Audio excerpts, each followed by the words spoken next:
Einsteinning aytishi bo'yicha Minecraft modlar bilan o'ynash ko'pchilikka yoqar ekan. Shuning uchun ham bu videoda Minecraft Bedrock uchun bo'lgan top 6 ta eng ajoyib va qiziqarli bo'lgan modlarni obzor qilaman. Oxirgi mod obzor videoim juda ham katta prosmotr va like to'plabdi. Shuning uchun ham bu safargi videomizni ham shuncha like qilishga harakat qilamiz. Videodagi barcha modlar 1.21.81 versiyada obzor qilindi. Aynan shu versiyani ham va modlarni ham meni Telegram kanalimda olishingiz mumkin. Telegram kanal silkasi opsiyonida. Qani bo'lmasam gapni cho'zmay videomizni boshlaymiz.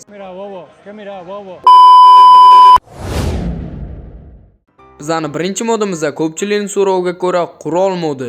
Bu modimiz Minecraftga bir nechta qurollarni qo'shadi. Tashqaridan qurollar biroz kamroq ko'rinishi mumkin, lekin yetarli darajada. Har bir qurolga alohida e'tibor berib, juda ham ajoyib qilib yaratilgan. O'qilashlari va otishlari juda ham ajoyib. Video olishingiz yoki o'zingiz mazza qilib o'ynashingiz mumkin. Unchalik og'ir mod emas uni ustiga va juda ham ajoyib. Menga yoqqan narsa shu o'qlarning izi qolishi. Sizga ham aniq yoqadi. Java qurol modlariga juda ham o'xshab ketadi, lekin Bedrock uchun. Qancha bu mod haqida gapirsam ham baribir o'zingiz yuklab olib o'ynashingizga yetmaydi.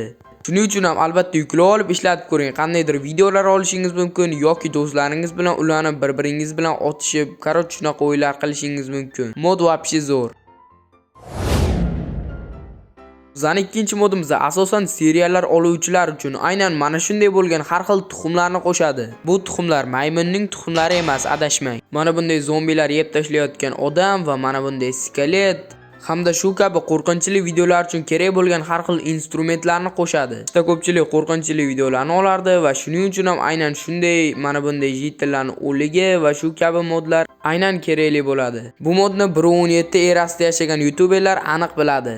Bir kanalda ko'rganimda aynan shu modni pulli qilib qo'ygan edi. Meni kanalimdan esa teppa-tekinga olishingiz mumkin. Vatta, mana buni qaranglar. Qo'rqinchli video uchun juda ham kerakli bo'lgan detallar mavjud. Mana masalan, mana bunday tuyani o'ligi hamda mana bunday yuzsiz odamlar va shu kabi narsalar. Albatta mod juda ham ajoyib. Va tamom, boshqa ma'lumot yo'q.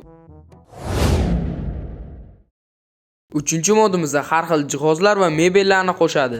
Masalan, mana bunday gaz plita, buni bir marta ustiga bossangiz shunday bo'lib yonadi va mana bunday har xil shkaf hamda mana bunday instrumentlar. Faqatgina uyni o'zini qurishdan ko'ra mana shunday jihozlar bilan bezatib chiqish yaxshiroq. Videolar uchun ham juda ham mos. Mana bunday mebellarni ham ko'rishingiz mumkin. Uy uchun kerak bo'ladigan har xil mebellar va jihozlar mavjud. Va buni yoniga yana bitta qo'ysanglar shunaqa bo'lib katta ekan, hamda mana bunday chiroq ham mavjud va bu qorong'ulikda nur sochadi. Hozir unchalik bilmayapti va mana bunday ventilyator. Bilaman, lekin hozir yoz emas.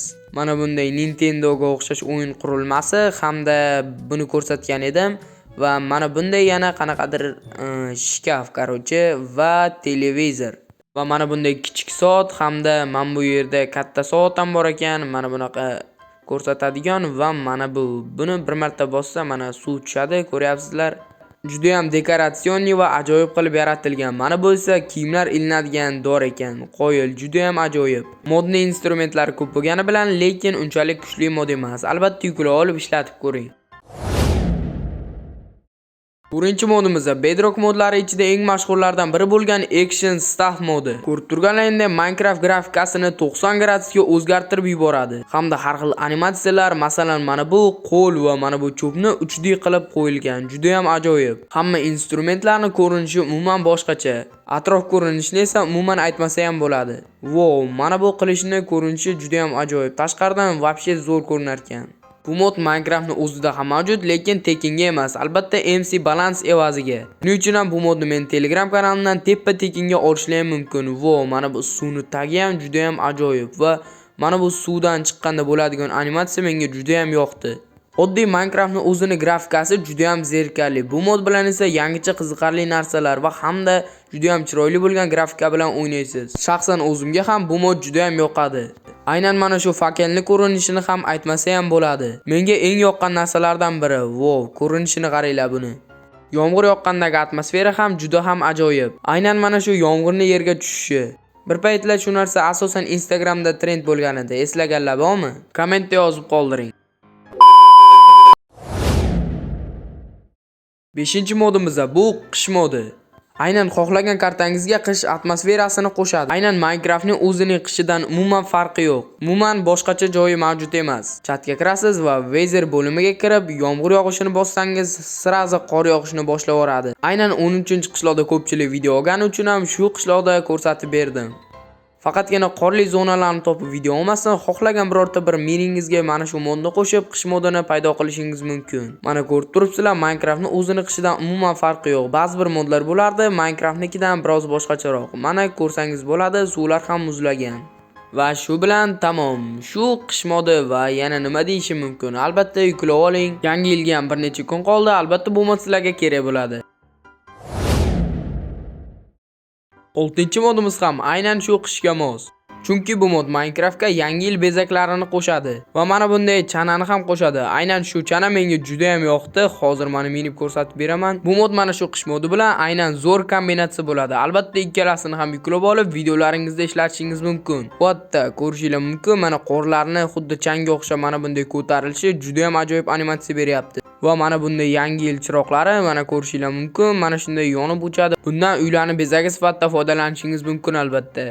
Va mana bunday yulduz ham bor, lekin bu archaga kerak emas. Va yana mana bunday bezaklar mana ko'rishingiz mumkin. Bunday narsalar juda ham ko'p. Bularni ham shunday uylarni tepasiga qo'yib bezatishingiz mumkin. Hamda mana bunday soat. Bu juda ham ajoyib. Yangi yil kayfiyatini beradi. Hamda mana bunday bir ikkita mebel jihozlar. Faqatgina yangi yil instrumentlardan tashqari mana bunday boshqa kerakli buyumlar ham bor. Va mana bunday panjaralar. Bu ham yangi yil kayfiyatini beradi. Uy qurayotganda foydalanasiz. Bolalar, videomizni shu joygacha ko'rgan bo'lsangiz, albatta like bosish esdan chiqmasin. Chunki meni shuncha mehnatim ketyapti va men yangi yilgacha 2,5 mingta bo'lmoqchiman. Shuning uchun ham hoziroq kanalimga obuna bo'ling. Mana bunday bir ikkita bosh kiyimlar ham qolib ketibdi. Xullas bu modimiz ham shu joyda tamom. Mayli obunachilar, shuncha mehnatimizni qadrlagan holda albatta videomizga like bosinglar. Va aytganimdek obuna bo'lish ham esdan chiqmasin. Mayli do'stlar, keyingi videolarimizda ko'rishguncha xayr.